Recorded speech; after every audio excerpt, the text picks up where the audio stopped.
Yallo sheri yalla bado. Yallo kanu do ay bata boko undo kana ma niko sato. Dewula kala tinjela suma bola nene. Atuma ay bola.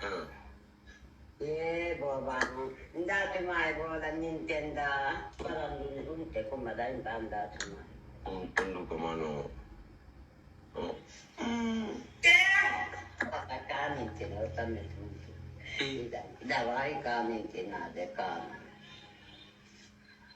Yallo. Yes. Patan jala mari pun Iya na dumi woli dai. Ali pun cuma bola. Kombo woli dumi. Ida do tente pun da cuma bola. Jirani mungkin dawali malu ni bola. Yallo, na ina sabara me shiri fara. Kana sabara shiri. Nya shiri. Ka shiri. Wendo ni ka shiri. Shiri ado ni gani. Niwa tamu jadi. Aku saya nggak bawa. Niwa tamu dabari adu. Niwa tamu jabawa mau. Tidak ada gol. Niwa tamu dah. Il y a photo. Emile, on commence. Niwa tamu. Awawata.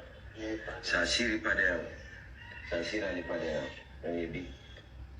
Payidi ai mulu ja sampa ma o milioni ja ina wodi bolo doni da okoli nam wasada kamai da doni da pat da okora dam ai nyala ande go ade mai ya wai yumram ko okora mudi alla yo ete anna mi yo ete si anna mi ya kota da mi yo na ya Amil, not do sakite yandi.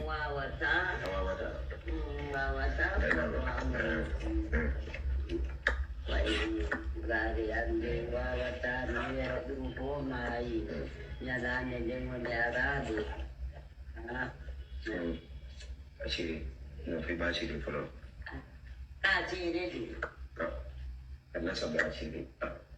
Quando vuoi ashiri?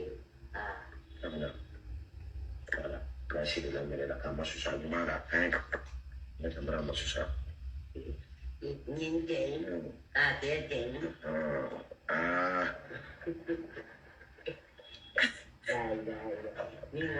Awak nak budi benda kau tak. Nama aku kortem budi sih pada yang tahu. Ashiri kau yang tante nama ashiri masuk sih. Wow, muito interessante. Não, não shiru de. 666, 667. Angadi. Tu ni watani la ni. Sebenarnya yang ada shiru dah, yang ni shiru dah. Paano ya ito dala awado nga barano? Ni barano. Ayah tu ni 705. Paano ya ito Awado si Azi. awado. Ne mataba watongan kaditu foto na ito. Kamu di dulu. Ayah tak kira kita Shiru moja. Ele não há Jiro de nila sila mo maku. Première observation à faire sur le deuxième point. Deuxième observation à 7800. Shiru pada ngana mona faire une prédiction que wanda mas que wanda yo assise donc à yon kadi. Voilà, il faut bien tirer ma chaussure. Sinon nila sila mo maku.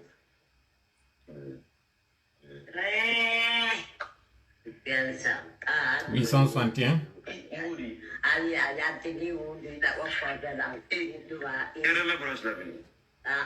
Ok. Si qui doit joindre 5 minutes, on peut commencer. Ok, 901, 905, 6, Nato do Sakitu, 915, Lamine Wansa misal mitikema balde bole. Gobiwel milando endo kenenti kondu woni kando nding mi woli déjà inde muɗum nde bon ka huɓɓirteɗo leɗɗe ɗen si tawi ɗe sunnama e nder suudu huɗo siɗon nande lan timi madina ko foteta mi salmitike ma kuufa ley so mi salminima musidɗo am moƴƴa miɗo yiɗi moƴƴa tuma mi yiɗa winda ɗo commentaire jara ko pulal Alpha Oumar Sow biskirima mi salmitike ma futanke jeyal mi yi'amon déjà a waɗi logo keson hajja kajjatu ba ndalawo mi salmitike on awoɓe bari mi salmitike on mil déjà timmi donc yafoɗon ɗo rapidement mi lando ɗo ka huɓɓirteɗo leɗɗe ɗen si ɗe waɗama e nder suudu huɗo ma kala ka leɗɗe huɓɓinte si ɗe yehi ha ɗe sumi konko heddotoɗon konno ɗum wiyete pulal tigi tigi inde muɗum nden e pulal konno wiyete konko heddotoɗon ko waywa leydi si leɗɗe ɗen sumi konko heddi e majje ɗon ma kembu si sumi konko heddi ɗon konno innete pulal pulal tigi tigi konno innete e question ɗimmo momi mari ko on ɗum woni on sappo sendanteɗo yimɓe sappo mo kala heɓa sappo senduɗo on kañum kadi harayno heddori sappo makko mi yiltito e landal nga e jaaboyto suwat ala fin direct on ma ɗum jango si Allah jaɓi sappo sendane yimɓe sappo ɓen ɗon sappo kala mo kala heɓa sappo hara senduɗo on sappo no heddori toujours sappo ko on ɗum woni ɗum ɗon ko onno ɗum wi'ete haray ko ɗum woni komi landi on أعوذ بالله السميع العليم من الشيطان الرجيم بسم الله الرحمن الرحيم رب اشرح لي صدري ويسر لي أمري واحلل عقدة من لساني يفقه قولي ربنا علمنا ما ينفعنا وانفعنا بما علمتنا وزدنا علما نافعا واجعلنا للمتقين إماما وإن يكاد الذين كفروا ليزلقونك بأبصارهم لما سمعوا الذكر ويقولون إنه لمجنون وما هو إلا ذكر للعالمين قل جاء الحق وزهق الباطل إن الباطل كان زحوقا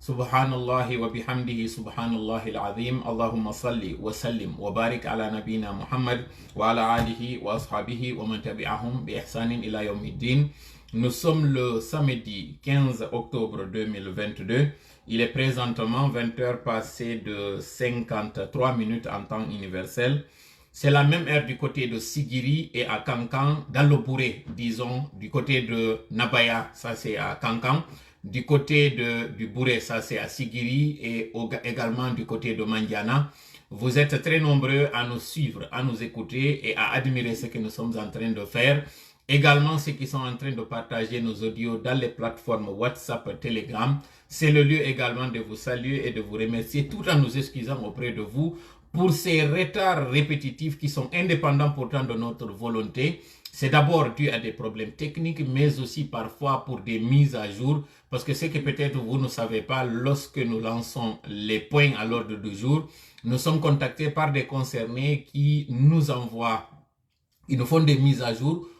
ou bien parfois qui nous envoient des précisions par rapport aux points. Donc en un mot, qui apportent leur contribution. Voilà, c'est pour avoir le complet et pour avoir du digeste, avoir également ce qui est objectif, ce qui fait que parfois nous retardons le lancement de nos directs.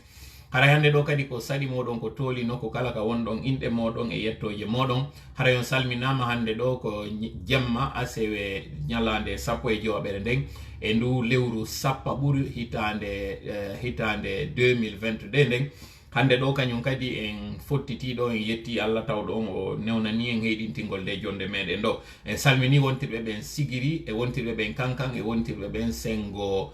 Mandiana on e yegitali araɓe kure male ɓen mi serkita ɗo Mamadou Alpha Sow jibinande pita wontirɗo Sigiri hara mi salminimo moƴƴa mi landiki haray si hayfanimo Sengo Zerekore on kañum kadi mi salmina wiyeteɗo Malal wontirɗo on ka séri hara mi salminimo mi salmina ɗo aray ruttiyeɓe ɓen fo hande ɗo aray ɗen mari toɓɓe nayyi e kuntoy toɓɓere meɗen araner nden ko autorisation jonnaɗo honorable Saykou Yaya Bari responsable ka UFR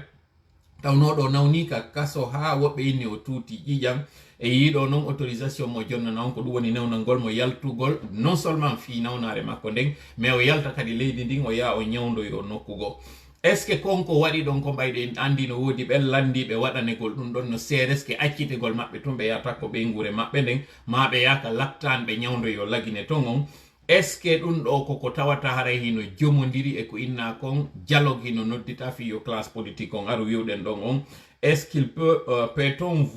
y voir un geste envers la classe politique pour dégérer la situation ɗum woni toɓɓere meɗen araner nden toɓɓere meɗen immere nden mission technique CDA no dowa arde Conakry janggo ɗo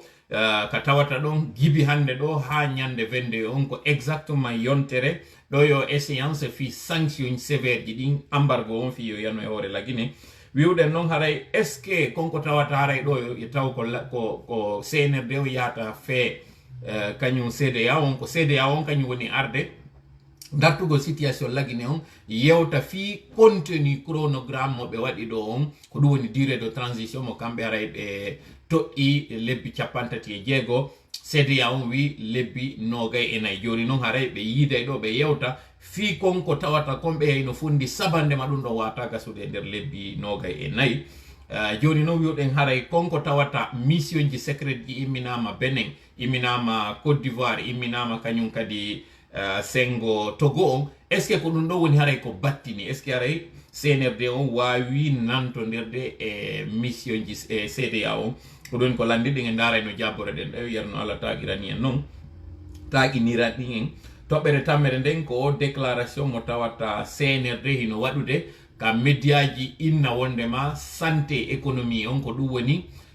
keesuje meɗen ɗen hiɗe mari mbuuɗi leydi meɗen ndin hari ha hande heɓirali mbuuɗi wa fewno ɗo gibi hende ɗen ndimo meɗen gon ko ɗum woni gibi 1958 duuɓi capanɗe e jeego e nayyi haray noon iɗe reeni enen guinéɓe ɓe mbahre ɗen mari ɓe guure hiɗen andi kadi toon ko honno muradu ndon fewnori sattede nden hino yeddi konko tawata haray ɓe wonɓe yaltude wiɗon joni noon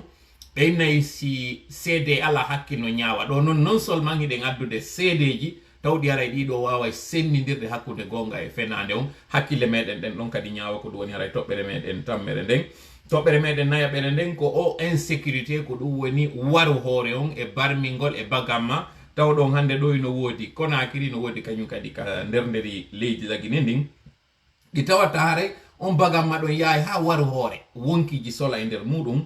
ko honɗum woni ko hanoɗen faamude ɗum ɗo ka tawata hande ɗo si goɗɗo yananama alamu o fewta o huway ɗon faabo heɓata konko arata faabomo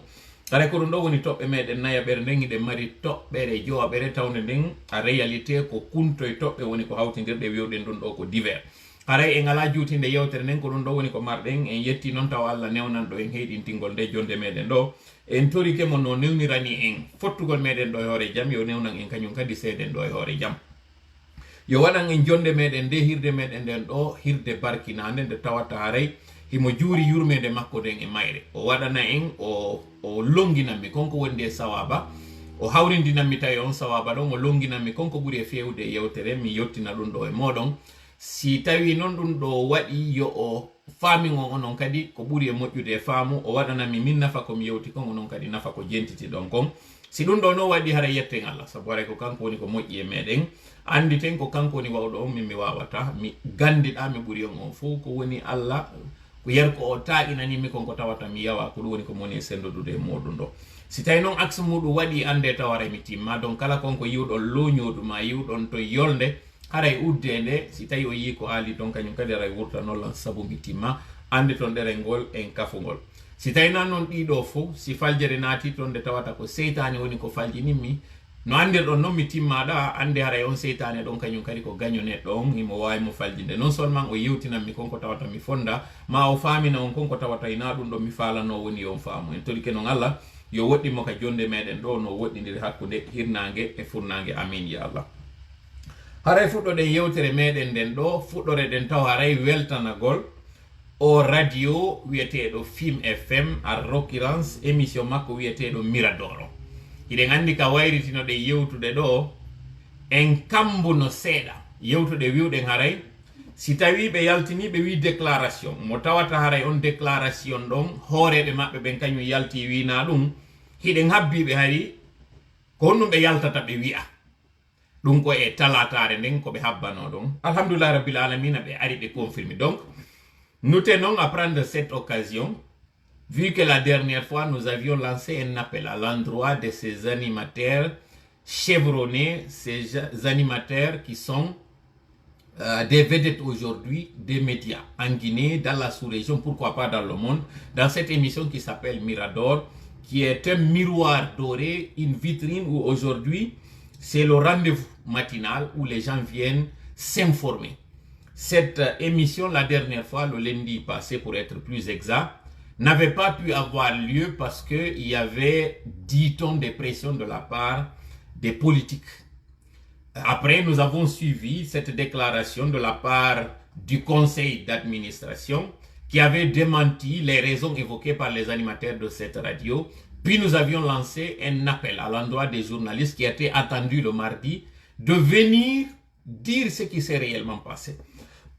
Excusez. Même s'ils ne sont pas venus évoquer réellement qu'est-ce qui s'est passé, mais à travers les lignes, nous avons compris au moins qu'ils ne sont pas venus se démentir, se dédire, pour faire tout simplement plaisir à leur patron qui est Antonio Soare. Nous vous tirons le chapeau parce que pour une fois encore, vous avez choisi d'abord votre réputation, votre honneur, mais le journalisme, votre profession que vous avez choisi alors qu'il y avait d'autres professions. Cette profession aujourd'hui qui est en difficulté et qui est également une profession qui tend à être marchandée ou dont les exécutants, on va dire, ou bien dont les professionnels, entre guillemets,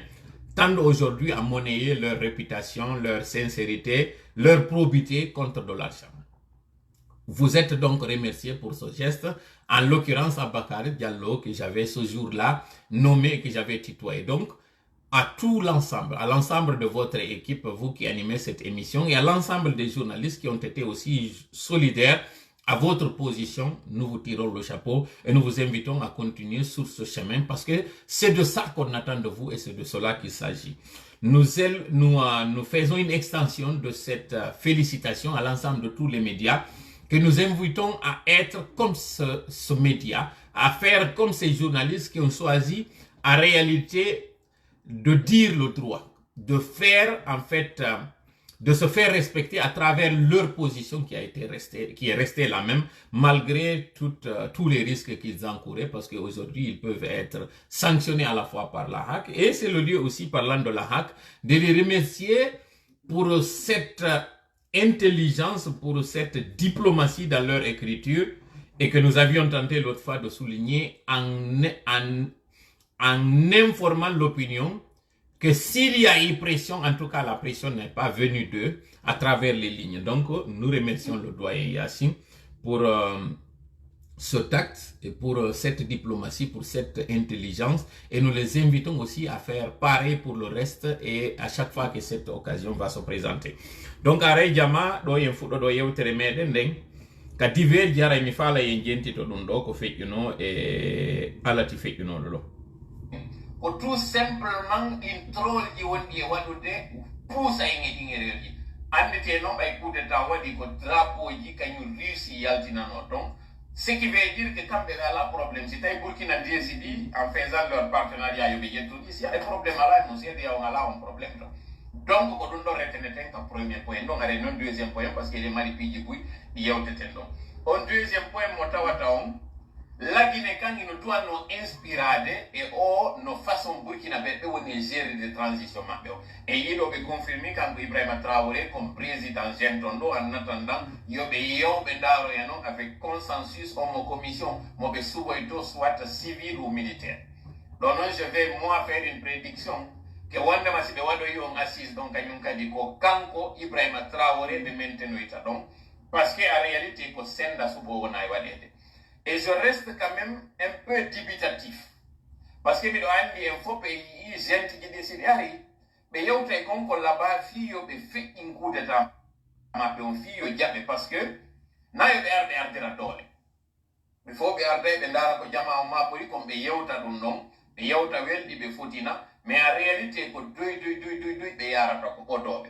L'avenir nous dira que les noms ngala juuti de yesito de non e kala Guinée. Voilà, l'avenir c'était hier, l'avenir c'est aujourd'hui. Nyande miwadi au direct do, c'était le 9 octobre, hande do, nous sommes le 15 octobre, ce qui veut dire à peu près 6 jours. Gibi mi yewti don do. Na mi toɓɓo ramli, na mi anduɗo kañum kadi ka wirni. kono wonande ɓen nanata ɓen français ko mi yewtuno nde ñande fewdono de yewtude fi Burkina fewdono de yewtude KCDAO min ni jento on suɓike ko ardoɓe kamɓe MSPR on o wiyeteɗo capitaine Ibrahima Traoré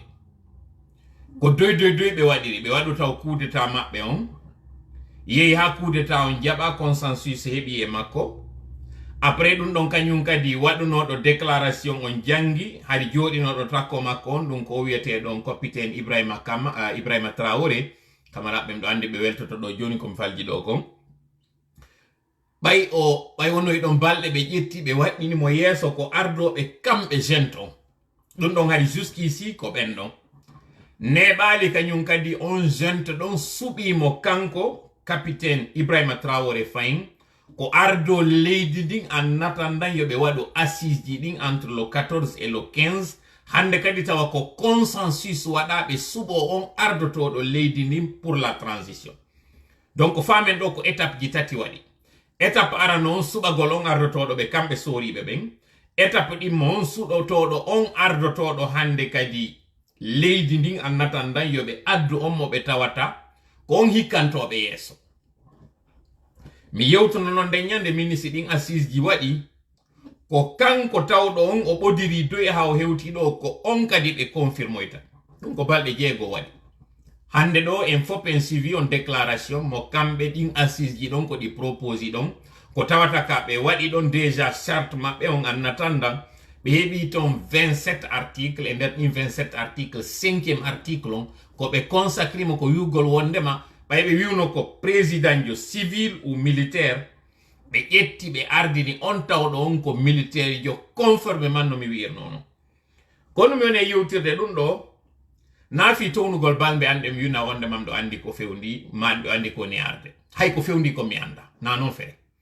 ko feƴƴi ko goɗɗum ɗum mi yeggiti kono ɓay tum mi mandinay donc mi mandita to goɗɗi ɗin ko feƴƴuɗi ko ɗum waɗi si mi manditi wondema ko feƴƴi hankin kon ɗo hari mi wolino fuyi muɗum nde ñande fuɗɗode noon yewtere meɗen nden aren e ko tawata kon haray ɗo en fuɗɗoro toɓɓere araner nden aren taw e ɗimmere nden nden tawore nden ko reteneten e ɗin article ji ɗi tawata charte maɓɓe on kamɓe Burkina ɓe waɗi ko wiwgol ngol durée de transition maɓɓe on ko 21 mois anditen noon kamɓe e CEDEAO on kaɓe joɗodu no CEDEAO on wiwno ɓe 2 ans après kamɓe kaɓe waɗuno plus de 2 ans donc ɓe artiti e 24 mois ji ɗi ɗin 24 mois ji ko mois de juillet ɗum waɗano ka yewta joni noon woni août septembre ko octobre wonɗen ɗo donc e nder 24 mois ji ɗin lebbi tati yeehi ko ɗum waɗi si ɓe wi lebbi 21 anditen noon kañum capitaine Ibrahima Traoré o wiwno hay e kamɓe si ɓe jonnama opportunité hiɓe wawi hay e ɗuytugol ɗin 24 mois ji ɓe watto e hande kadi moins que ça donc en nennan aray woni retour à l'ordre constitutionnel ɗo mi ala wadde prédiction ɓe hunnay ɓe hunnata mi ala wadde on prédiction mais ce qui est sûr actuellement ɗo taw ɓe wawi do désamorçude taw crise mo ɓe mari on à l'interne hakkude maɓɓe kamɓe Burkina ɓe ɓen en deuxièmement kadi ɓe wawi do évitande hoore maɓɓe sanction ji au niveau international joni noon ka lagine on par ce que eɗen andi ko transition ji tati nayi woni e yaade ka sous région ɗon mais yewte joni fi tatiji ɗin o wonɗo tawde on hara kañum ko ka lagine Mali e kañum Burkina ɗo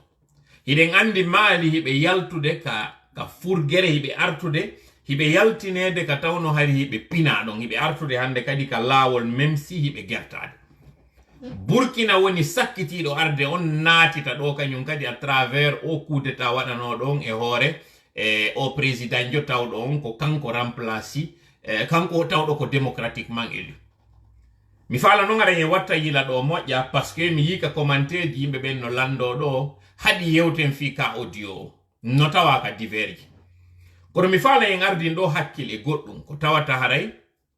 no wawa feƴƴude dow inaperçu mais sen ardini hakkille muɗum sakite moƴƴa yewtere nden on ne a 2158 personnes hiɗe weltana kala moɗon si naati ɗo yo jooɗo sakite yewtere nden ko ɗum woɓɓe go kañum kadi wawata profitude wawa nafitorde CEDEAO on hino mari fewn ɗo genti ji tati ɗi woni e gerdude muɗum sengo meɗen on ɗon ɗi gentiji ɗo tati no wodi omoɓe gerdi e muɗum ha ino jiɓa ko hombo woni wawi oya wallinen ɗum ɗon hiɗen mari ɓen tawɓe ɓen kañum hino holli yankinare no holli ɗoftare donc ƴagguɗo on e yankiniɗo on hino ɓeyɗoɗi ɗo hakkunde maɓɓe noon no wirte noon e arabu khairul umuri awsatuha ko ɓuri moƴƴude kon e haajuji ɗin fof ko hakindiɗon e makko ko wonɗon ka hakkunde ko ɗum woni ɗo se ndaari lagine kañum wona ƴagguɓe ha wona li yankiniɓe ha même si ay moment donné hari el dur CNRD on kañum holli ka ƴaggere mais ɓe tawi yata parce que situation économique on ka leydi e nder toɓɓe ɗe yewteten ɗen favorisaɓe fewndo ɓe yaltunoɓe waɗi o communiqué mo ɓe yendi président CEDEAO on fii komi inni on ɗo wattani yila yewtere nden andon ɓe marɓe inquiétude ji par rapport e o mission arowo janggo mo tawa won ko toɓɓere men ɗimmere nden jiɓiɓe ɓen ko on ɗum feƴƴoyta no mi wiide noon mi waɗata prédiction mi acca e hakkille moɗon nden on ɗon tigi yi'a faama ko on ɗum woni e arde à travers ɗiɗi mi woni hen e yaltinande ɗo ɓe yaltino ɓe yenni kañum ambalo ɓe yalti ɓe dartike gommu immi ko yehi ka tribune Nations Unies yewti ko mais après ɓay ɓe artiti ɓe woni face e conseil ji ɗin e situation fewndi ɗon ka lagine ɓe andi ngol lawol ɗo moƴƴanaɓe donc ɓe immini mission ji ko ya yiide e togolais ɓen ko ya yiide e béninois ɓen ko ya yiide e kañum tigi monsieur Alassane Dramane Ouattara tawɗo on ko voisin jo meɗen direct tawɗo on kanko mo maridi lien e ɗi transition ji ɗo tati non parce que mo maridi e majji frontière mais en même temps kadi ka wonɗo e wadde o Mali à travers ɓe inni ko mercenaire ɓe ton no concerni mo kanko wattano noon yila rôle mo kanko monsieur Alassane Dramane Ouattara woni joude e nder o direct meɗen ɗo o yollidiro noon ɗum ɗon e ko tawata kon e wi'ino mande ngon solidarité ma objectif mo ɓe waɗi on wattani yila moƴƴa e yewtere nden heɗitorollam hakkil fiyon faam mi précisa ɗo noon piiji ɗiɗi gogo taw so yi en juini o audio ka fuɗɗode ɗo taw ɗon ko omo ɓeynata kaba dollar ko waddata kon e patima ko nafiyo kirɗo tum mi waɗini ɗum ɗo ko parce que o wiyeteɗo ɗo kaba dollar mi andamo mo mari patiraɓe tawɓe ko jallo o noddata ɓe kanko ko kaba o yettete donc ce qui veut dire en réalité himo jomodiri e fulɓe ɓen himo ne'a e nder famille fulɓe ɓen pati makko ɓeɗo kadi ɓe wowlay pulal ɓe wowlay maninka min tigi mi yeetike on komi fruit métissage on entre mandengon e fuuta o donc mi ala probléme min e mandinka ɓen no wonir noon mi ala probléme min e fuutankeɓe ɓen par contre miɗon mari noon probléme ɓe wonɓe arde ɗo haɓɓito oppose e ɗiɗo ɗiɗi yaha e on terel leƴƴiyagal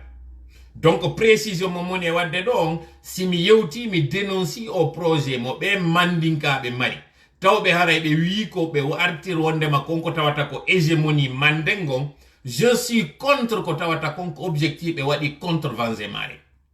no woniri noon si tawi no wodi woɓɓe kadi wonɓe wiwde no weltorde ko tawata kon président pullo eno Sénégal président pullo eno Guinée Bissau président pullo no nokkel kadi président pullo haaɓe inna o menen kadi lagine pourquoi pas pullo ɗon kañum kadi ɗo kadi komi contre au discours ɗo par ce que haray na projet o wona yewtirede ɓawmo ɗi précision ji ɗo ɗiɗi mi faala kala wonɗo e kupoyde yewtere anden ɗo yo wattor ko komi yewti ɗo ko gara o ƴetta altum kum parti um kami woni e dénoncude o pratique wonɗo e wadde ka sous région ɗo donc continue e yewtere nden andon ɓayɓe arti mission ji ɗin e yewtere nden nduggu waɗi hande kadi ndu jottike ɓe conseil non CNRD o ɓeyni koko wonɗon e wadde ɗo no compliquande me menen taso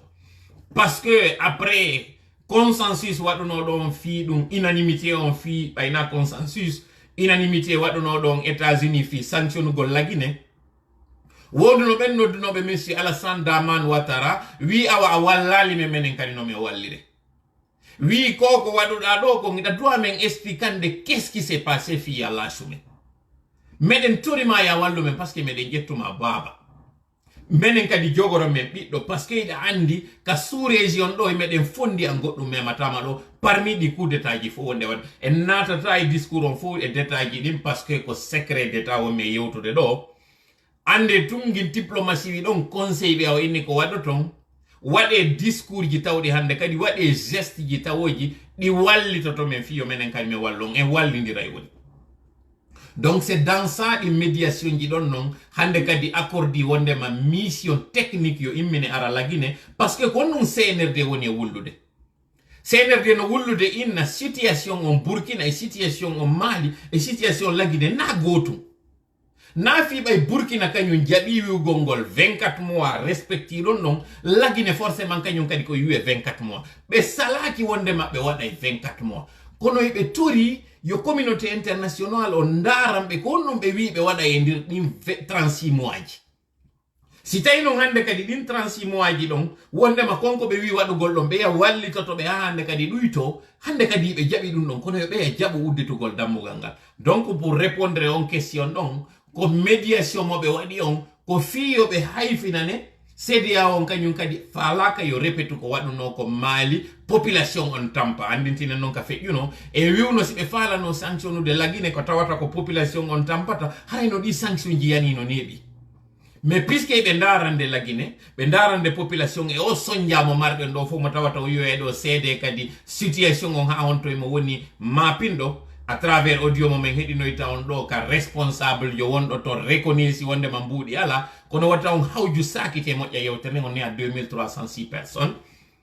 hollugol ngol ko hombo mari doole ma ko onto doole de wontiri ko dum wonde insistude do andina jama on donc médiation on na faveur la Guinée en tant que tel woni yaade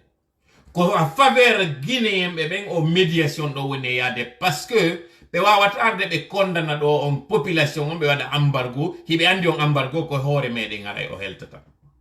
donc malgré ko be woli kon fu hibe nyammintinde be hala mabbe kan maintenant différemment e ka feƴƴuno fewndo tawno boni yayi kanyum ka arno kanko ari o jeejay no woni CNRD yo acci o wada dum do e dum do e dum do e ngal ko CNRD woni be jeejude inna imme aron andi to non ari colonel lay mamadi ari ala dekulo sude appel ji kanyum wombe ben responsable mi jonnata inde mudon do wombe ka CDA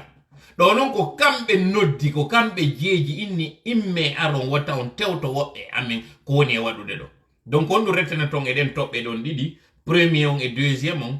situation on woni tendu situation on woni critique par rapport au CNRD tawbe ben il faut qu'il lâche du lest parlant justement de lâcher du lest en yido honorable Sékou Yaya tawdo on ko prisonnier jo injustement arrêté arbitrairement incarcéré kanko e funike menge Ibrahima Diallo e wobbe go kari tawbe ko anonyme be andaka fi mudu e ben tawbe hande do fewndo do no pour ça wano Ablaye Ummu ma wano ben tawbe fo pare do ngandi fewndo do be suudi bay loen e kanyum billo adjas be do fu ko be do woni burabe ande de fi mudu sans parler de l'honorable Sellou Balde tawdo on kanko kadi haray wonde wiete be fala mo nangude e kala ben activiste e fewndo do tawbe no tawaka FNDC hollugol ngol no wonde ma away be réduire de situation on un faux pays de Jeune Afrique ko tawno men commentali nde nyande rencontre waddo entre monsieur Sidia Touré et kanyum gomu précise non on démarche mo kanyum gomu wadi don o wadi mo kanyum kadi auprès de Aladji Sellou mo tawata hibe noddude au téléphone fi yobe wawo humpondirde e ngala natude din détail ji don mais ande tun haysibe yalti be yeddude wondema ala lien e di rencontre ji don kono joni lando den hoore mede e nay si sede ala hakkil no nyaawa hiden andi o tawnodo ko Lunseni Camara wiete alla hinno mo yaafo o nawnuno ha o naba ka laptan o wadi lebbi ka laptan lagine o jabanaka autorisé de yawgol nyawdo hande do monsieur Diani tawdo ngino ka kaso nawnare makko nen ko yaltudo e opération situation makko ngi lolandi accitagol ara o moyen ka laptan o nyawdo to o do jabanaka dum do o da kanyo Lunseni Camara yi hakanko o mayi e nder mudu si tawi no odo kanyum fi innama o tuti déclaration mo be atino wiwde on ko wonde ma mo wadde sport o yani don kono tawi tawdo laptan joni udditama Ignace Dine inogirama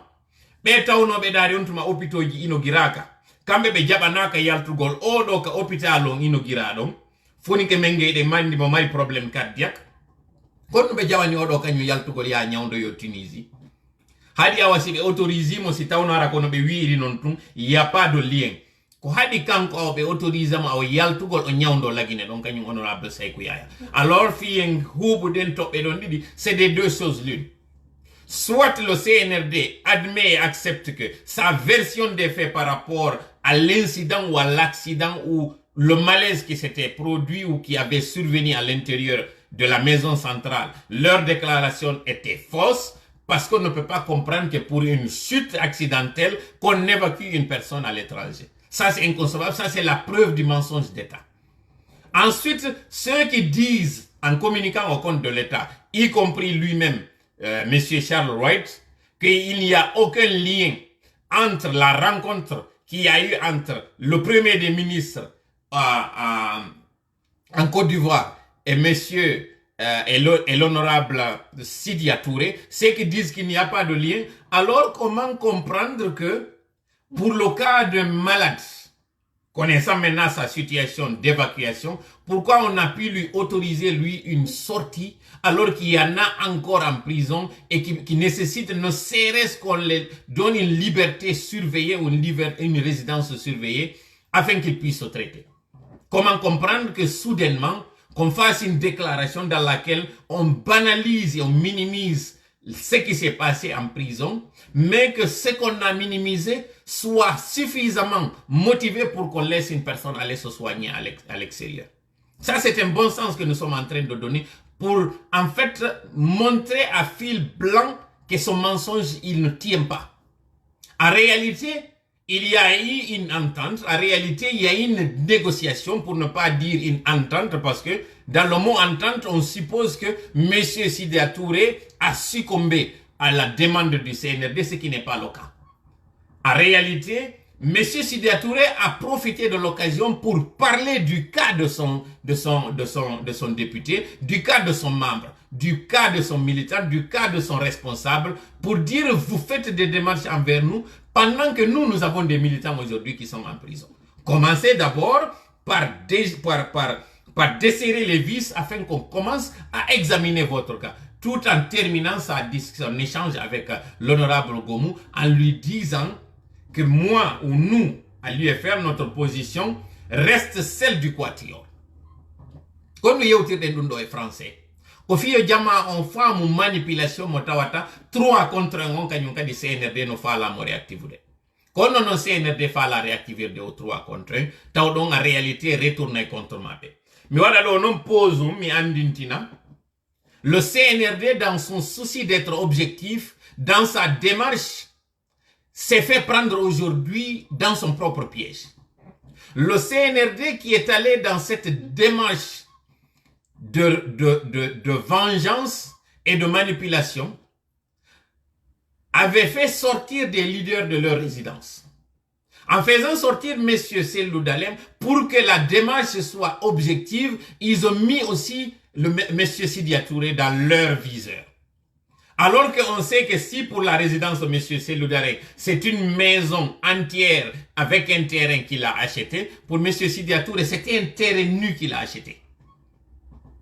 Et là, qu'on mette les deux dans le même bateau, dans le même panier, pour se faire passer pour quelqu'un qui n'avait pas de visée politique, ou bien que ce n'était pas une chasse aux sorcières, ou bien que ce n'était pas contre une personne ou une communauté donnée, le CNRD a commis cette erreur de mettre M. Sidya Touré dedans. Pourquoi nous disons que c'est une erreur?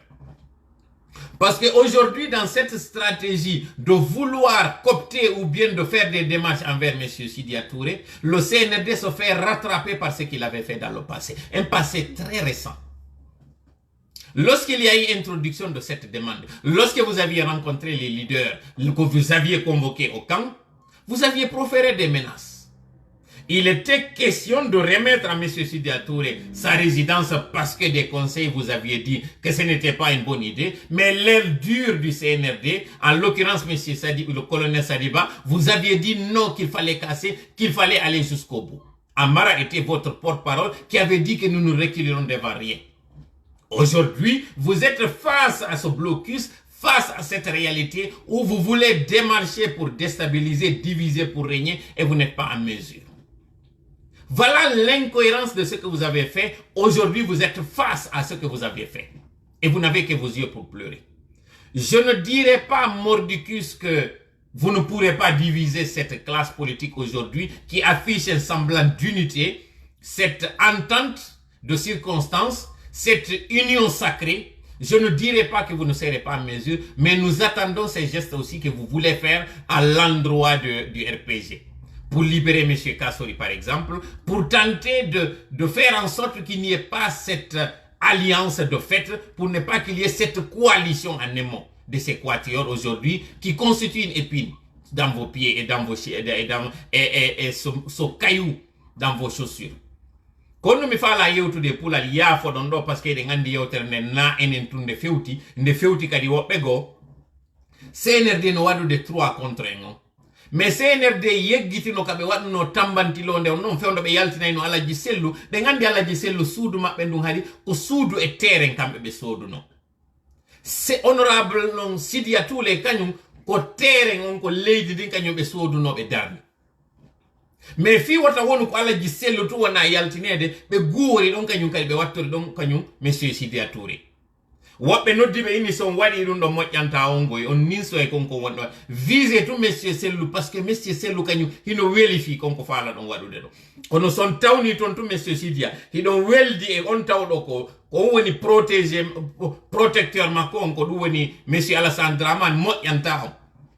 kono Sadiba wiɓe waɗen ko faala ɗen allons jusqu'au bout amara on tuma en sivuno kaw yaltuno kon ka RTG o yini no siron jusqu'au bout hande ɗo non iɓe waɗude geste ji darugol konno ɓe divisirta quatrior on ko ɗum woni ɗi coalition ji nayi mais ɓe yehi ha en nokku ɓe bloqué donc si ɓe faala eɓe yeddu wondema liberugol kañum honorable Saykou Yaya ko tawata eɗen weltori hiɗe wiɓe kañum kadi sikko ɓe objectif yo ɓe accitu Ibrahima Diallo ɓe accita Fonike Mengue ɓe accita kala ɓe nangaɓe arbitrairement y compris les anonymes ɓe sukaɓe yaltintine kene andinen négociation ji waɗuɗi ɗin so yi hande o mission ɗo jaɓama yo o mission de technique contrôle de contrôle technique yo arɗo janggo ko konko tawata mawɗo maɓɓe ɓoole ɗon ko ɗum woni monsieur Alassane Dramane Ouattara yewti ɗimmoɓe muɗum ɓen wi jonnen ɓe possibilité o ɓe explique o waɗen ɗo noon kadi pause ngo en Italie o yataw arto en parce que on fo en ittido e nde wotere andi toon fewndo kaafo retirata kañum kadi coupe d'Afrique des nations organisation muɗum on mission immino kadi ari lagine on mission mbay ari hewti lagine évalue situation ka tere ndaari donc immagol ara on mission na gage wiwgol ngol awa koɓe faala komɓe hendike ko fewndo on mission wonno lagine fuite waɗano yiwɗe wondema ɓe retiri déjà ka noon e juuɗe lagine minata ɗo forcément ko même chose kañum kadi habbi en kono ande tum parce que rumeur ji fuɗɗike yaltude ka nder kafewi rumeur ji fuɗɗike yaltude ka nder galle wondema o yime woluno ɗo CEDEAO koɓe fenandeɓe o yiɗo ɓe fuɗɗike déjà deserande CNRD on sanction ji ɗi waɗata embargo on waɗata wattane yila moƴƴa itten pose on ɗo jama ande subo suudo yonda e ñemete tenti ñinon ɗeɗe ala leeɓi ko onɗe no woni ɗe ñemeteje ɗe ala leeɓi naɓe tawɓe ɓe no mari bon carburant naɓe tawɓe ɓe no mari 4x4 je naɓe tawɓe ɓe no mari ɗin groupe électrogène ji on fof on siwiɗo hanki coupure courant woduno ɗon e nder Konaki ɗon sika konno waɗi on coupure courant ka divers ji mbuuɗi hande ɗo lanniri lagine à tel point fino yo waw hoolade mi faala yon jentito o audio ɗo mo tawata ko ministre jo wiyeteɗo on ka ministre de transport waɗi yewtere nde tawata mi faala yon jentito nde de ƴetta 3 minutes Avec des moyens à votre disposition? Oui. Moi, je me suis mis à la tâche. J'ai obtenu tous les avis de non-objection pour commencer les travaux. Et c'est ce que j'ai fait. Et vous avez vu, partout, dans la plupart des quartiers, ils avaient commencé à creuser, à faire des terrassements, à faire des caniveaux. Ils ont quand même creusé. Après, ils ont beaucoup creusé. Après, les travaux se sont subitement arrêtés. Oui. Parce que moi, j'ai eu les instructions de mon chef. J'ai enclenché les choses. Ça s'est arrêté. Maintenant, il y a eu les aléas de l'administration. Pourquoi ça s'est arrêté? Non, c'est les aléas de l'administration. Et les aléas de l'administration, ça s'est arrêté. Mais je peux vous assurer que tout est rentré en ordre. Les aléas de l'administration. Attendez. Entre-temps, il y a eu la saison des pluies.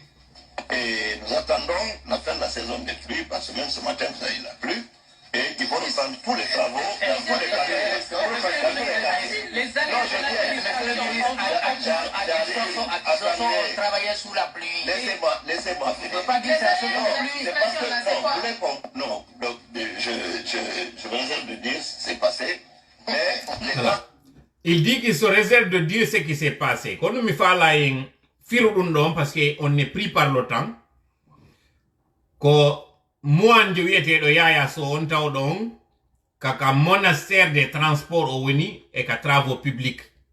Quand nous venons kala ko Wini, la widi, et mo ingol la widi,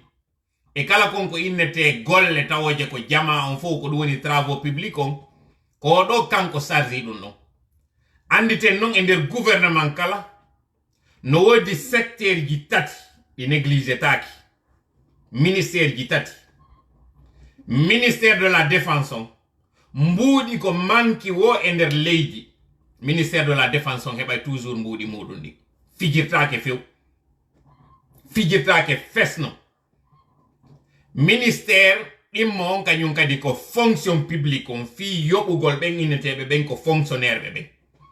Odo kadi ko mbuudi manki wo parce que no anda si be do yobaka be yata be dépensa. Si be do yobaka be gollanta leydi.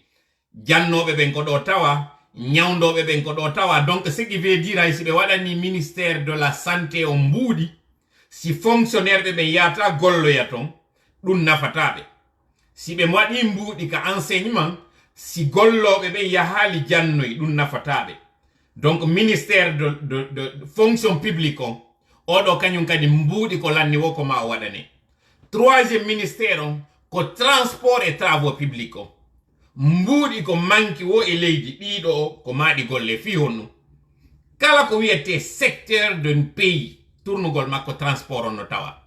Parce que si avion wal tipaki par exemple wano Conakry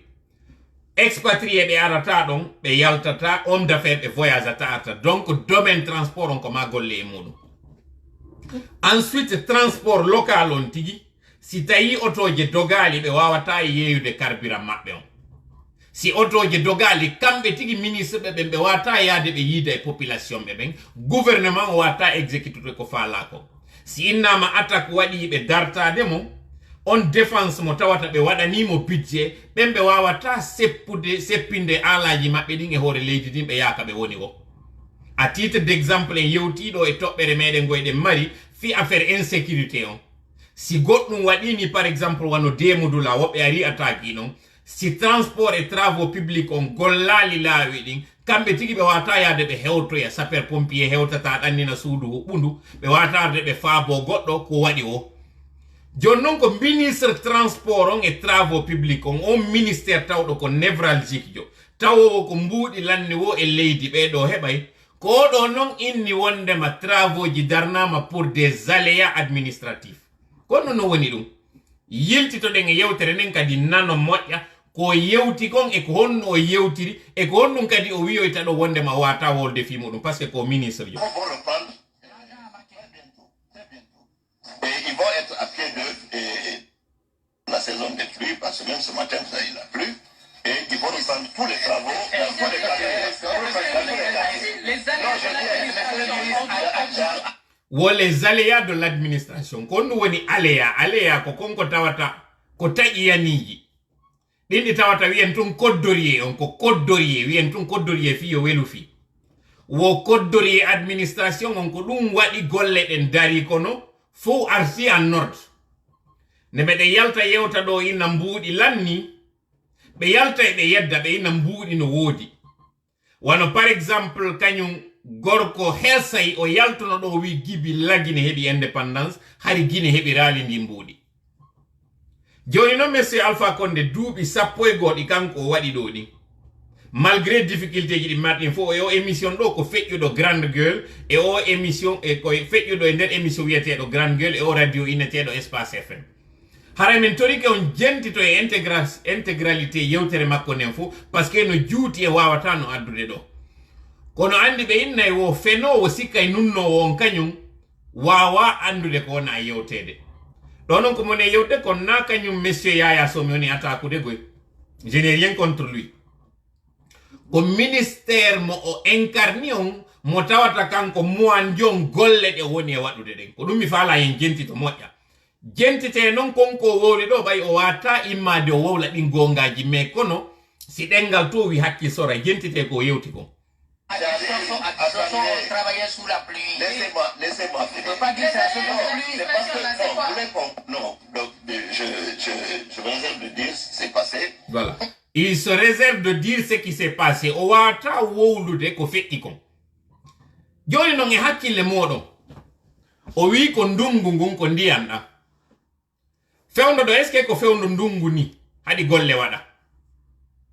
Ndungu ngi ɗe andi ko terle mois de mai, juin, juillet, août, septembre. Octobre nde no natare ndiyam ɗam fuɗɗike ƴarude. Andite non fewndo ɓe ari ɓe ƴetti tul laamu ngun kamɓe CNRD gollirte no jemma, gollirte no bimbi, gollete no e ley nangue, gollete no e ley ndiyam. En fof ɓe yi laawol ngol Mambia Kindia on Conakry ha Kindia on kon ɗum waɗa non. Mais on tuma puisque hari mbuuɗi ɗin ko disponible ɓe itti pet on tuma laamu ngun hari ɓe ka jiƴƴum hari ɓe ƴettude mbuuɗi ɗin dépensa. Fiwo tan juuti moƴƴa yewtere nden terlen ɗo fi on andu situation puusuɗon kadi CNRD négociugol ngol ko konko tawata on yiiɗo fonction publique mo yewtude nane fi muɗum o ko combien de fonctionnaire ɓe radi haranayi naɓaɓe ngala retraite wonɗe yewtude ɗo retraite on iɗen andi yimɓe jelu inna yeehi latereti joni noon ko radiyaɓe par ce que hino considéra wondema hiɓe gollude hiɓe yoɓede fi ɗen golle ɗe tawata ɓe ala e waɗude ɗum ɗo fof ko ɓe waɗiri ko réduisugol budget on ko réduisugol charge ɗi état o mari o faame moƴƴe yo jama potto ko haka gimbal CNRD feni ha feni wowli ɗi wowlata ɗin fof kono taƴa tokka a tokka e ha hande kadi hara ala hay ka taƴe sakko tokke ko ɗon fewniɗe ngande ɗo a beau mentir qui vient de loin ɓe neeɓi wowlugol ɓe mari kaalisi ɓe neeɓi wowlugol kamɓe ɓe memmini chantier ji un peu partout joni noon waɗen ɗo troisiéme pause um ittiden ɗiɗi fop nde wotere noon joni par ce que ɗi fof ɗi yoɓɓodiri iɗen andi te fewno ɓe lanci chantier on nun ka rond point fewno ɓe inni ɓe wadde échangeur bambe to en yaltuno yewtuɗen fi ɗum ɗon wolluɗen manipulation mo ɓe woni e wadde ɗon o andi to non o échangeur mo yewtata ɗo fi momi faala yo jentita ɗo Mais les travaux vont reprendre très bientôt, très bientôt. Et ils vont être à pied d'œuvre et nous allons faire de notre mieux pour améliorer le cadre de vie. Je veux dire ce qui s'est dit généralement dans le cadre des travaux ici à Conakry. Vous avez des sociétés qui soumissionnent et qui demandent de l'argent. Vous payez un peu et puis elles n'investissent pas tout, elles investissent une partie et puis le reste elles gardent. Quand la partie investie est finie et puis le travail s'arrête. Est-ce que vous n'êtes pas face à une telle réalité? Non, ça c'est vrai. C'est vrai, j'ai trouvé ça moi-même. Voilà ce qui se passe. Il y a des contrats qui datent de près de 10 ans, 15 ans. J'ai trouvé. Et moi, je me suis fâché avec un entrepreneur ici que j'ai failli blacklister. J'ai été le voir. Parce qu'il m'a dit qu'il a fait des routes ici. J'ai été, je n'ai pas vu. Je n'ai pas vu de route. Et j'ai des problèmes avec lui. Mais voilà ce qui s'est passé. Qu'est-ce qu'il y a dit? Saki de naɗo saki mi jeji on 3300 quelques. Maintenant, c'est 20%. On lui donne l'avance de démarrage, il commence à travailler, et après, il n'est plus jamais payé. Le bout qu'il a fait là, au bout de 10 ans, ça disparaît. Il n'est plus payé. Voilà la situation aussi. J'ai vu à Benin, des fois, c'est pas la faute des entrepreneurs. Des fois, c'est la faute à l'État. J'ai vu à Ségiri. À Ségiri, du pavage qu'ils ont fait, il n'existe pas. Voilà.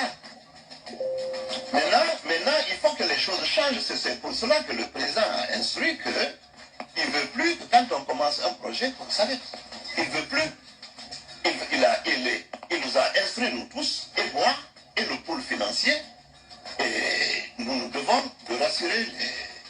les entrepreneurs que quand ils signent un contrat, il faut l'exécuter et il faut le payer. C'est ça le souci du président. Il nous a instruit cela. Voilà. Parce qu'il ne veut pas barrière intérieure ici. Hein. Est-ce que justement, ça va permettre de redémarrer certains projets? Non, nous allons, par exemple, les transversales, la T8. nous allons reprendre les travaux bientôt.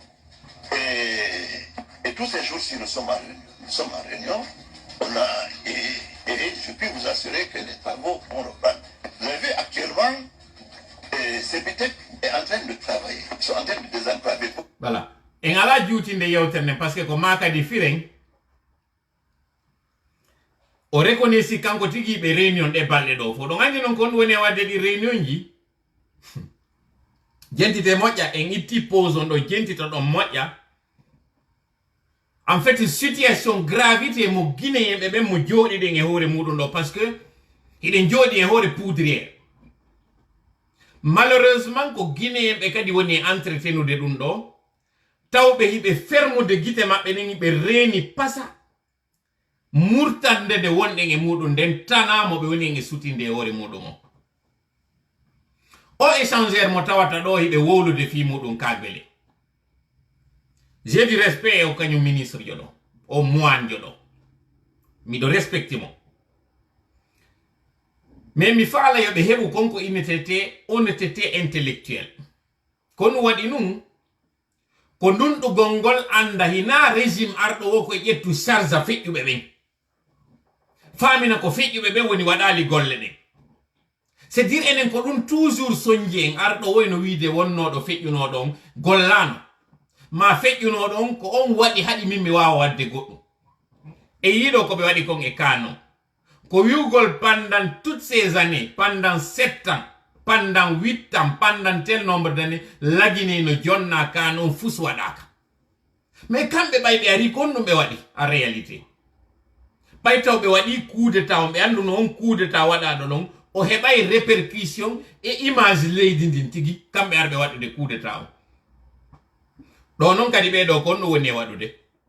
Do yo be reconnaître be ari be tawi kes kidin ko woduno ko be wadi bumba e mudum habe be darike ko wiugol ndungu ngu wadi me wawali gollude ko wiugol me yobi nyamale de tawata ko den nyamale hadi me wawa wadde golle be prépare de mentalité meden ngo yewo échec do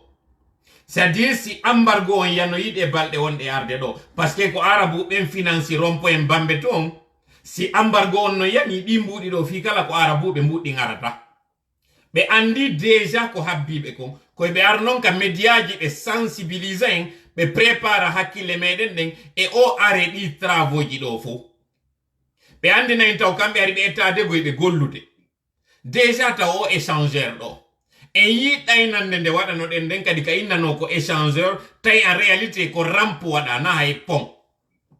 Donc je vais m'adresser à monsieur Yaya Sow pour lui dire de faire la différence entre un viaduc, une passerelle, un pont et un échangeur. Si vous n'êtes pas en mesure de pouvoir faire la différence entre le viaduc, la passerelle, l'échangeur et le pont, c'est que c'est pas une excuse de dire que vous êtes un économiste ou bien que vous êtes un technicien. Vous n'êtes pas un technicien en la matière. C'est pas une excuse. Un ministère a un chef de cabinet. Il a des secrétaires généraux. Il a des assistants techniques qui lui expliquent de quoi il s'agit. Donc, si vous n'êtes même pas en train de faire la différence entre un échangeur et un pont ou une passerelle ou une rampe, c'est que nous sommes très mal barrés. Vous-même, vous vous contredisez dans cette même intervention où vous dites que l'échangeur, c'est quand il y a autoroute. L'échangeur, par définition, c'est ce qui vous permet d'échanger d'une direction vers une autre, sans avoir à emprunter, en fait, une sortie. C'est d'interchanger en réalité. Donc, si vous dites qu'un échangeur, c'est quand il y a des autoroutes, ça n'a rien à voir. Parfois, on peut avoir des échangeurs alors que c'est une fois à deux, à une fois deux. Ce n'est pas une condition. L'échangeur, c'est ce qui vous permet de changer de direction ou de changer d'itinéraire sans avoir à sortir complètement. C'est ça qu'on appelle un échangeur. à Kagbele, c'est un interchangeur qu'on nous a montré, mais en réalité, ce qui s'était passé, c'est un pont qu'ils ont fait. C'est une rampe tout simplement pour passer sans avoir à partager la route. Ce qui est fait au niveau de Kagbele et ce que vous avez prévu de faire à Bambeto, c'est tout simplement d'éviter que les véhicules qui viennent de gauche à droite se mettent à faire, à se partager la voie avec ceux qui viennent d'avant et derrière. Je ne sais pas comment vous l'expliquer. C'est ça, c'est pas un échangeur, c'est une sorte de faire en sorte que ceux qui sont en train d'aller puissent aller sans avoir à se partager la voie avec ceux qui viennent de gauche à droite. C'est ça. À certains égards, on peut appeler ça un échangeur, mais lorsque ça ne vous permet pas de changer de direction, d'aller vers la gauche et la droite, sans avoir à empiéter ou à empêcher ceux qui viennent de gauche à droite, c'est ce qu'on appelle échangeur. Au niveau de Kagbele, faites-vous vous-même votre propre lecture pour dire qu'est-ce qu'il y avait. Donc ce n'est pas de dire que c'est quand il y a autoroute ou pas. L'échangeur peut être même dans un endroit où il n'y a pas d'autoroute. Ça vous permet tout simplement de changer de direction. C'est ça un échangeur. C'est gratuitement que je vous fais ça. Et ce n'est pas pour vous manquer du respect ou bien de jouer à l'intelligent que je vous donne ça. Ça, c'était tout simplement entre parenthèses. Donc, Monsieur So Ari, on a à l'aise. Parce que Argol Wata Fenande, Onande Omo Wota Fenugol no Sakti. O yiɗo si tawno ara ko politicien jo moƴƴa tawnoɗo ko wonnoɗo rode e yewtere nde o wollatano hay ko ɓe innata les alliés administratifs o wollatano ɗum kono yiyay tun anden wondema na wowtuɓe fenande kañum monsieur So o moyi ɗum ɗo miɗo weltoriɓe miɗo weltaniɓe mais wota on jaɓu goɗɗo fenina on wule gonga on no woniri noon mbuɗi ɗi lanni e ke balɗe wonɗe arde ɗo ma lebbi wonɗe arde ɗo ɗin en soññoto si tawi o sanction ji CEDEAO o yani en soññoto hande ɗo Bambeto hiɗon ari jiiɓidiri un peu partout acciti si o ɗum aroyi ɗo konno warroyten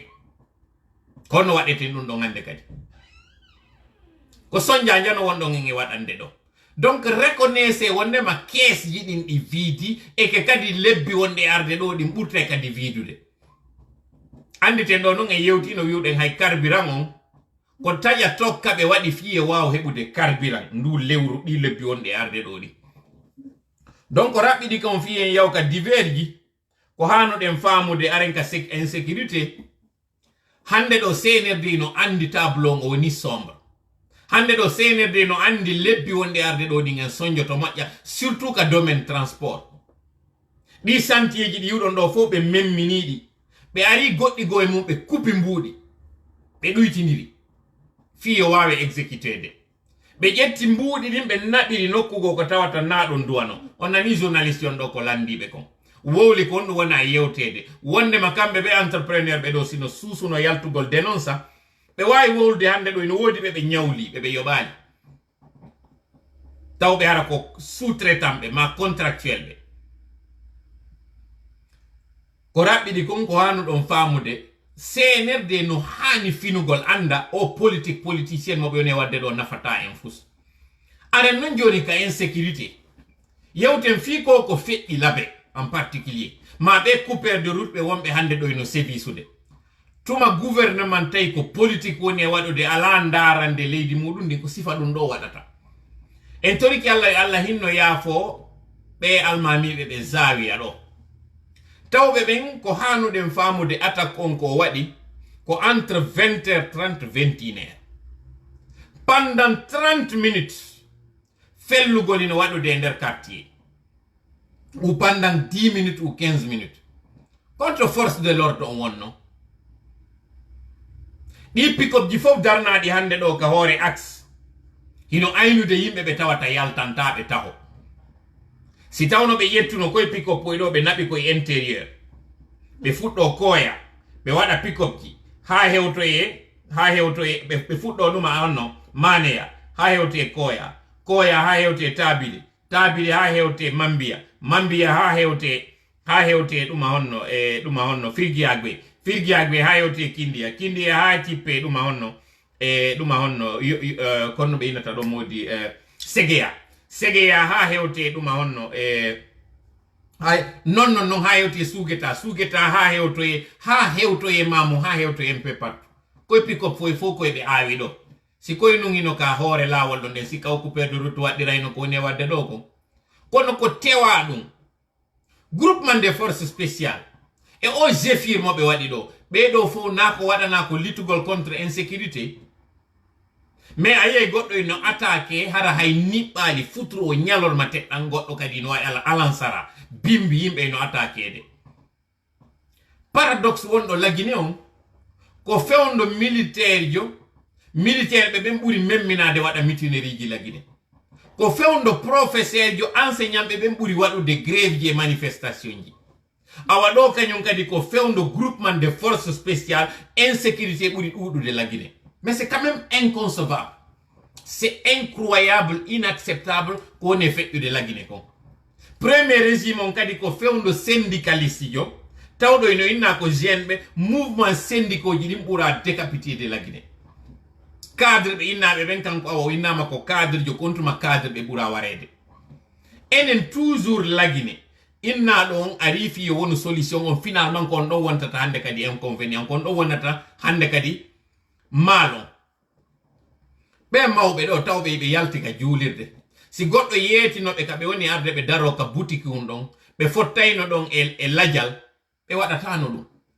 kono ko biijagol mabbe wonde may be arde e nokkure nde tawata be jetta e bubukum be yara be hira don seeda be hewtito yaka suudu mabbe be ari be fotti e dum do CNRD on tigi non kono woni nafa mabbe awa joni non. Non, ko be gaynata ko si innama manifestation est prévue à Dalaba, à Mamoun, à Labé, madon à Sigiri, à Kankan, à Kindia, à Koya, be déploya tinna contingent militaire be ara bayonat yimbe ben ara terrorisa be dans les maisons. Odum be gaynata. Sino hande do nani ko be ne wolde ko wonde mabbe wada patrouille. Patrouille milandori on alla ko e keller dum fuddoto ko wiyete rafle ko. Patrouille ko fuddoto généralement ko 23h minuit. Be arbe attaque do ko e keller be arbe attaque be mawbe do be wari be. Ko ka geje be arbe wari be. Be arbe felli be do non famin piiji tati e konko wadi do. Ara non e majji kaka tawata don attaque on be wadi ko population on immi wi no jokkitude be. Bebe motoji wibe no jokkitude be do ko fitu wata wonu be memminaki be wadiri fewno be wonno fellude on population don hari on to wonno na kambe me woni felude nano wala wokadi yo nano anda na felugol be jasina fi mabbe mi yewtiri dum do ko hollugol ngol wonnema si banta yani ko punne immoto be arif ya tipingaje mudun de wadi rafal ko wadata don kon fu jama on fo woni o respect yimbe be hulobe huli suudo be suudi quartier on fo woni terroriser jiba ko on dum hay e wadi ko ne uttuno fi wata wonu goddo memminaki wobbe jetti motoji mudun tawbe ko hay labi be jogaaki ben gondu wado eno si hewtito e ke be bandibe gondu wada enobe ko be artaw déjà si be hayni ke be burta feddude be lawo be hakani burta be famina hay kambe na kambe wonno be jokkude mi woli la ɗum ɗo fi kirɗingol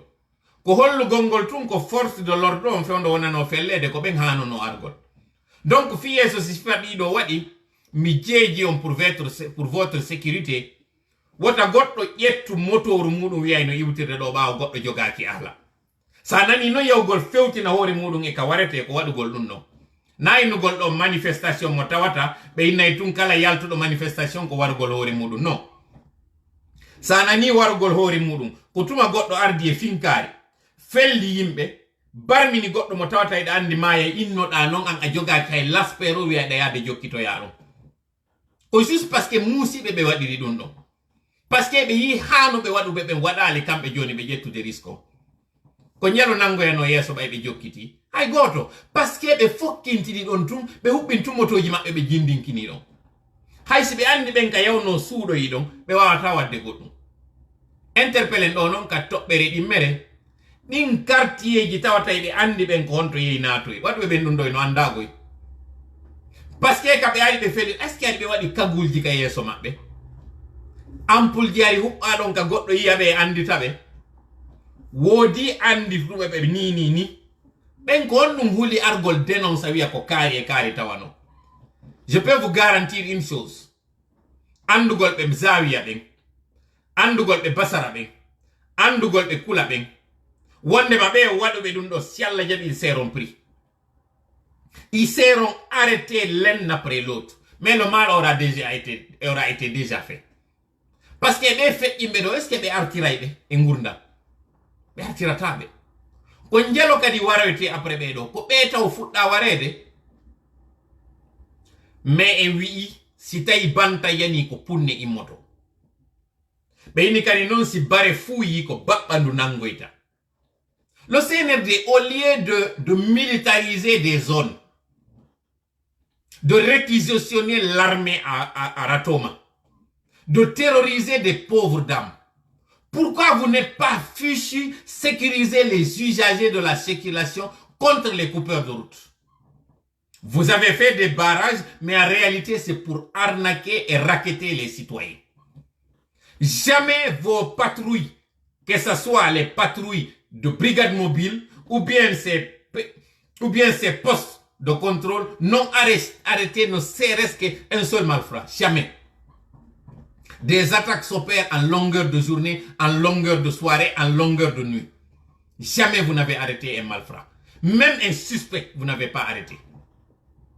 Mais c'est vous qui êtes prompte, quand il y a la moindre manifestation, de venir même réprimer des gens qui réclament l'électricité. Comment est-ce que vous allez vous réveiller, bande de poltrons? Je suis très remonté contre votre laxisme, votre lâcheté. Vous n'êtes pas une armée républicaine. Vous êtes une force de désordre. Vous n'êtes pas en train de sécuriser les populations et leurs biens. À quoi vous servez réellement, fou? Vous n'êtes que des marionnettes. Vous n'êtes fouchés à rien. Des populations se font terroriser. Plutôt que de les sécuriser, vous venez vous les terroriser. Parce que cette patrouille dont vous parlez, vous allez venir racketter des pauvres dames qui partent ou qui reviennent des marchés nocturnes, qui se démerdent pour nourrir leurs enfants.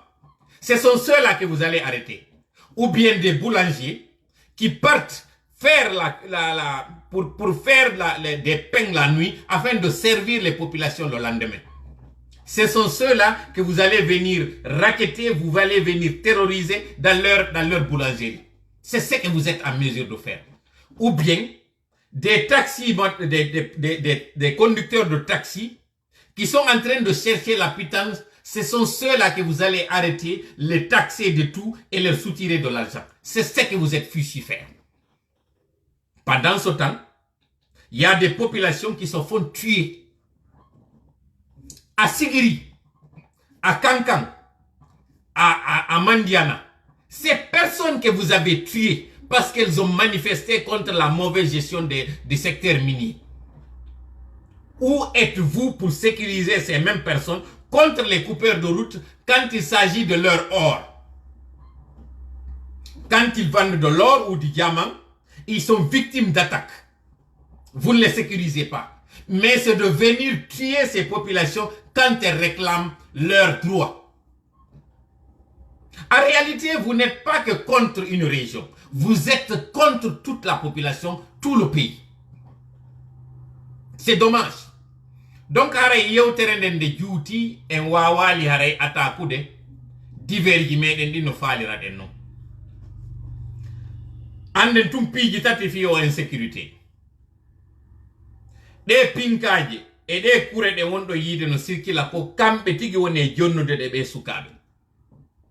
Andon non insécurité on tuma ɗuuɗi e leydi wo ko tuma mbuuɗi ɗi manki hande kadi.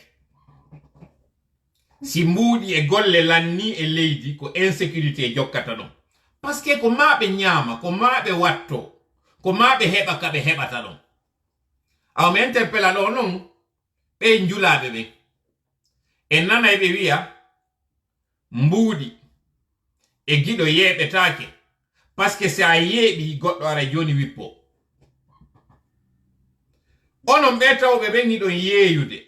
hiɗo wadde transfert mbuuɗi woni ko Orange Money woni ko wondon e wadde o ido yeeyde carte di kala ko wondon e wadde wattane yila moƴƴa aroɓe jooɗo ka wondon e yeeyde ɗon si ɗon wulnude ataya wattane yila moƴƴa e ɓen aroɓe non wowlinkino e téléphone ko wonɓe jooɗade ha ndaara anda recette ji ɗi wondon e wadde ɗin ko ɓe immoyto aɗa ata ko yam wattane yila e ɗum ɗon moƴƴa wano non kadi onon ƴettoɓe otoje naɓugol mbuuɗi moɗon fi sordoygol marchandise wattane yila moƴƴa ka garji ka wonɗon embarkade ɗon wonɓe e noddude kuperɓe ɗuɗɓe ɓen haray ɗo wondi e maɓɓe no wonde haray ɗo wondi e ka otowal ko kamɓe yetoto position on ko on to fewnda ha otowal ngal attaqué ɗum ɗo ko population omiwoni on e yewtude taw fi affaire insécurité on are non joni kadi inconvénient ji o insécurité ɗo ko honɗum tawiri ɓeɗo no jonna pinkaji ma kure ko tumatay kamɓe kadi ɓe lanniri mbuuɗi ɓe ala heɓude ɓe jaɓa manifestation ala e waɗude ko ma ɓe heɓa ɓe ƴetta mbuuɗi ɗin ɓe ƴetta larɗumaji maɓɓe ɗin alaji maɓɓe ɗin ɓe luyna ɓe yahoɓe ɓen terrorise jama o hiɗon habbi yo taw hiɓe luyni ɓe pinkaji yo goɗɗum felluɓe immo ara faabo jama o mais c'est quand même impossible ɓe waɗata ɗum par ce que ɓeɗo si nangama ko pay koye maɓɓe ɓe dénoncayɓe ɓenna e pulal si ñawdo woni ñamowo ɓiɓɓe wurata donc probléme insécurité on ko honɗum ɓe visi ko terrorisugol jama o moƴƴa ɓe wawa heɓude no ɓe ara ɓe waɗira base ji ɓe instalo ɓe heɓa non hande kadi no ɓe ñamira mbuuɗi kono no woni hande kadi ara solution o wattane yila moƴƴa anditanen hoore meɗen enen mi ala wiide ɗo ko auto défense waɗete enen tigi mais o yiiɗo nécessité fi eltugol hoore meɗen e ɗaɓɓa ɗin aalaji sabu eɗen accida e hoore meɗen hande ɗo ɓe tawɓe no ka laamu ɗo iɗon nana siɓɓe maɓɓe no ataka e laawol ɗo kayɗon nana cuuɗi siɓɓe maɓɓe no ataka fi o ko wiyete ɗuma honno vol amen armé ɗum ino waɗeɓe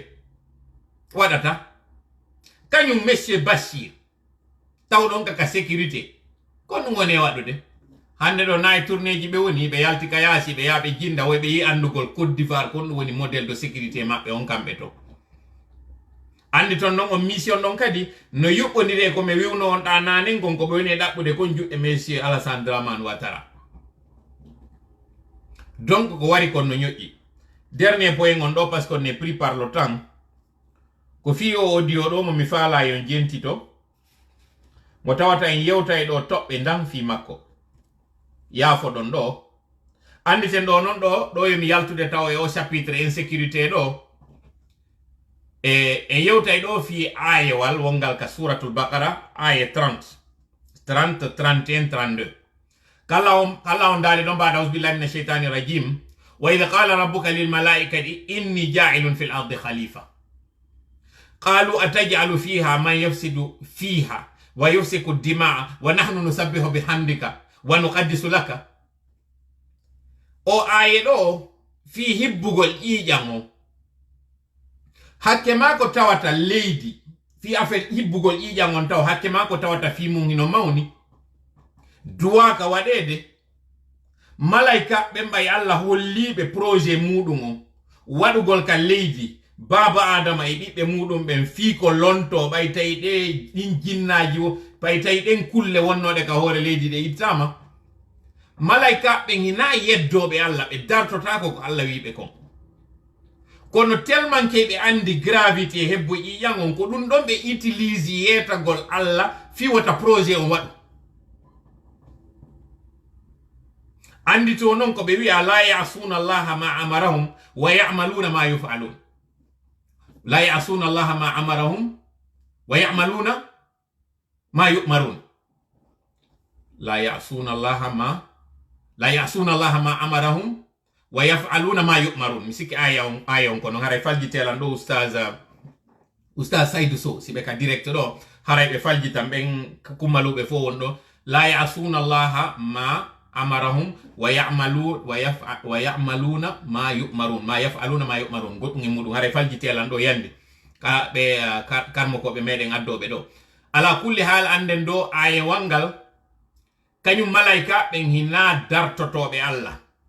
ɓe waɗata kamɓe ko ɓe subbunginowo janto inde makko nden mawnina fi makko.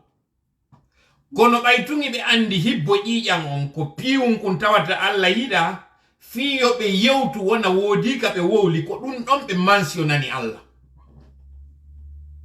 ko ɗum ɓe yewti Allah wondema ƴiƴam ɓe wonɗa e wiide yiɗa addude ɗon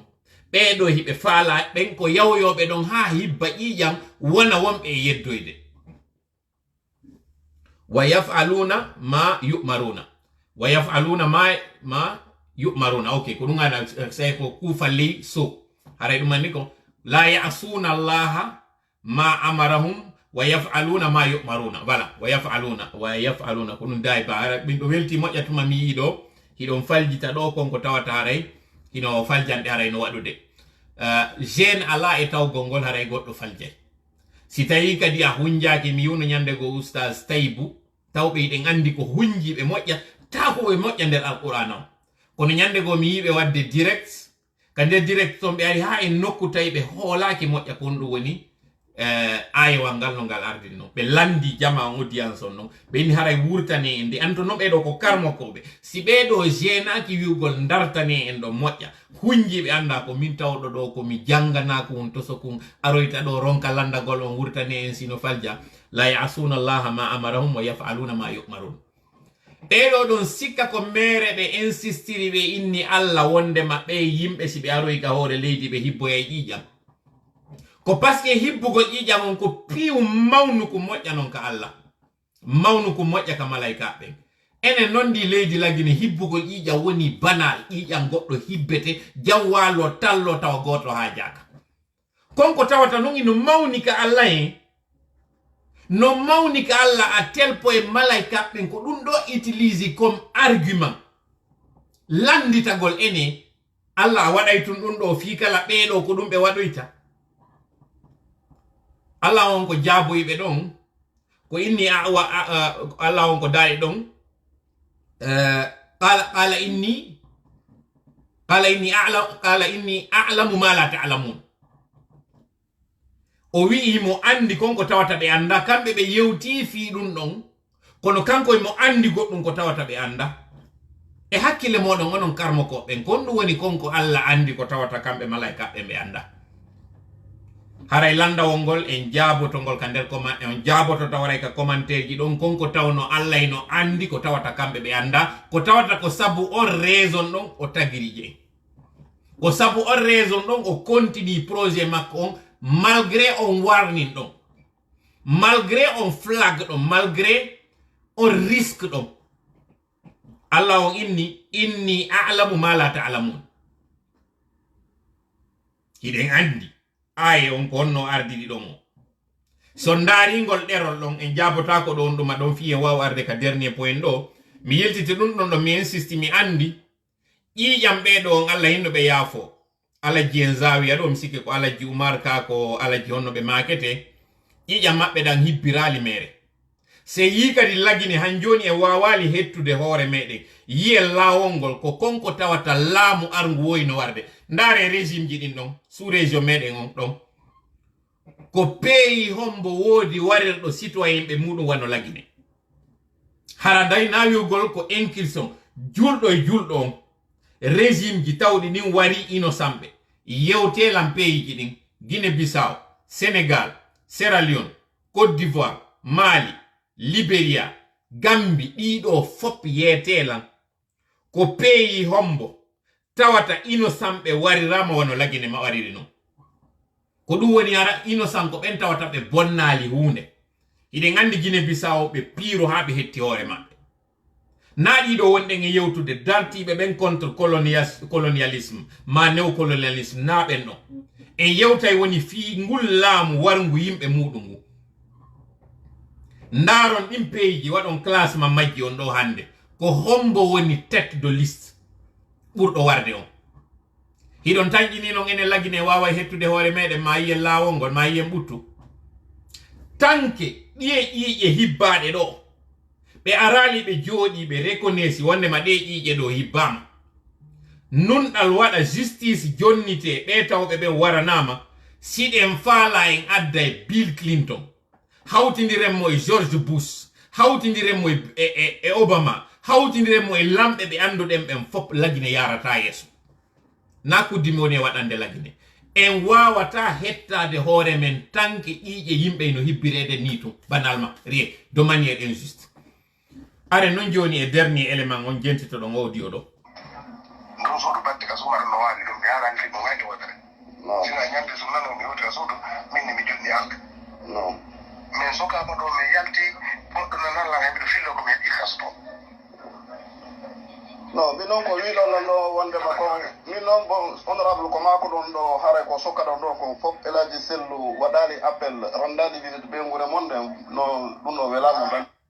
ɗeɗo yewtere nattirande janggo par ce que déjà en heeɓi ɗo 1h30 minutes vidéo mo juuti moƴƴa janggo en jonnidiri rendez-vous en yewta e fiɗum ɗo yaafoɗo moƴƴa miɗo mari ɗo commentaire ji ɗi mi faala en yaltinande nde yewtere ɗo de façon libre harayna e hawjere parce que nde toɓɓere meɗen ɗo hinde mari piiji buyɗi hanuɗen famugol ko question majjo mi landanta en ɗo mi jabano en koko mi landino ka fuɗɗode iɗen anditi mi innono nde ñande l'ennemi du peuple c'est le peuple lui-même ko Allah longinimi mi yewti nde yewtere hande ɗo hay timmali yontere seede ɗum ɗon o yalti en ene ɗon sikka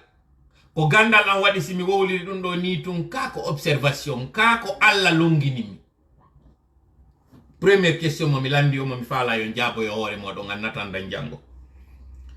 deuxièmement nde yewtere ɗo piiji ɗiɗi no hani ka taskoɗen e muɗum contenant on e contenu on buy concentrique e ko yewta kon ka nder audio ɗo mais est ce que jama on ndaari miran on mo tawata koye on ɗon tumba ko ko yewta ɗo jango en jaaboto ɗum ɗon si Allah jaɓi toɓɓere tammere nden ko ko yalti ɗo ko tawata ina fuite ko publication parce que fuite ko si tawi fuuti waɗi koko eɓɓana ko hombo heɓata nafa ɗum ɗo ko hombo ɗum ɗo nafata troisième question quatrième question on e nana e pulal ɓe inna mo jokki hulɗo ko suusuɗo nangoyta hande ɗo ko tawata ko ngaray ɗe wonaɓe yewtede ɗo fi muɗum cadre ɓe hiɗen tanƴini ella on koye maɓɓe woni kako e meɗen jango e jaaboy to ngal landal naya ballo landal jowaɓal ngal audio mo jentite ɗon on ɗo fi on ɗum o fuɗɗaki jentade ka fuɗɗode makko ko on ɗum waɗi siko ka fewdo ka suudu ɗo wona yewtede ko fi ɗum ɗon tu woni ko jentite ɗon jowaɓal ngal mi haɗa e ɗiɗo ka joyi ɗo chiffre 5 ɗo mi yiltitotako e majji ɓay vidéo on hino ɗo yo waw yiltitade mi jaabo ɗo annatan dan jango on yaafoɗon noon en yewtata hande ɗo hande ɗuma on mi yiwoɓe noy ɗo on doit terminer cette partie sérieusement en jaabota ko hande ɗo fi ɗum ɗo ko ƴettante ɗum tan jango si Allah jaɓiɗe mari toɓɓe tati toɓɓere araner nden ko ɗum ɗo yewteten fi muɗum toɓɓere ɗimmere nden ɓe ka axe ɓe aray ɗo jango kadi ɓe yewta en ko on ɗum fewndi toɓɓere tammere nden en yewta e kañum kadi lancement ji frappe on si Allah jaɓi chargé de communication ara yewta en ɗo ko on ɗum woni ko eɓɓa par rapport e o journée 26 novembre ɗo si Allah jaɓi haray ka jaabawol landal aranal ndondi na e pulal wiyete ndondi ko anglais ko dirty ko ɗum woni ka yewta ɗon ɓe inni ndondi ko anglais non na pulal yiltite moƴƴa ɗaɓɓi ton inde konko wiya ɗon ndondi na ndondi wiyete no mari inde ton si tawi goɗɗum sumi na ndondi wiyete ndondi ko anglais on bonnita ko dirty ko kolko tawata haray ko ɗum on nanta ɓe inna haaju dugula yana hay sika ka nokko ndondi dugula on kaka dirty konko tawata haray no tuuni ko anglais donc haaju dugula on yana ka nokkugol ndin tuundi ɗon donc ɗum ɗon ko tuundi considéra na pulal inde muɗum nden no ton hara na ndondi ɗaɓɓite deuxièmement kañum kadi ko on ɗum woni on sappo sendanteɗo yimɓe sappo mo kala heɓa sappo hara kadi senduɗo on ino mari sappo chiffre 10 o wonu ɗon tu ko trompa woɓɓe go ko gandal miɗo wawno wiide konko woni go'o sendanteɗo goto on heɓa goto senduɗon kadi ara no heddori goto kono simi wi 10 yimɓe ɓe yahay joni ka kolli sikka ko kolli ɗin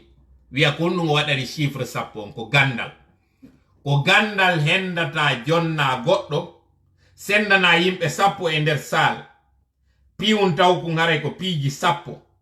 ɓenɗon mo kala hendo si ɓe fo ɓe ardini hakkilɓe fo ɓe fotatere e ko jonnuɗaɓe kon an jonnuɗon kadi araɗa heddori goto ɗum ko gandal woɓɓe wi momordi woɓɓe ni memordi e nanay ɗo hande knowledge voilà it's a knowledge Ibrahima Ba wi ka knowledge ko ɗum woni ɗum on mi anda si mi daari ka commentaire ji sérieux ko bugidi bom en jaboto jango ngal landal ɗon na ndondi wiyete ndondi ko anglais donc pour terminer yewtere meɗen nden ɗo en attendant rendez-vous on ɗo en ƴetti exactement 1h30 hande ɗo jango si Allah jaɓi ko 1h de temps ou 45 minutes wonɗen wadde fiiɗe toɓɓe ɗo kono 30 minutes yiɗin fo doma honno 15 minutes yiɗin fof ko 15 wonɗen e waɗude ɗo fi majji 15 minutes on e yewta e fiiɗe toɓɓe ɗo e nder ɗen 15 minutes je ɗon en écoutay audio on ton tawa ɗo e waɗaymo ka rapide écoutaymo ko 11 minutes en écoutaymo raɓɓiɗi analyse en fof nanon ton révélation ji par rapport e audio ɗo circonstance ji ɗi o heɓirama harem toli ko Allah e wonu ballo meɗen hawrindina e sawabu allahumma amin allahumma salli ala sayyidina Muhammad wa sallim wassalamu aleykum wa rahmatullahi wa barakatuh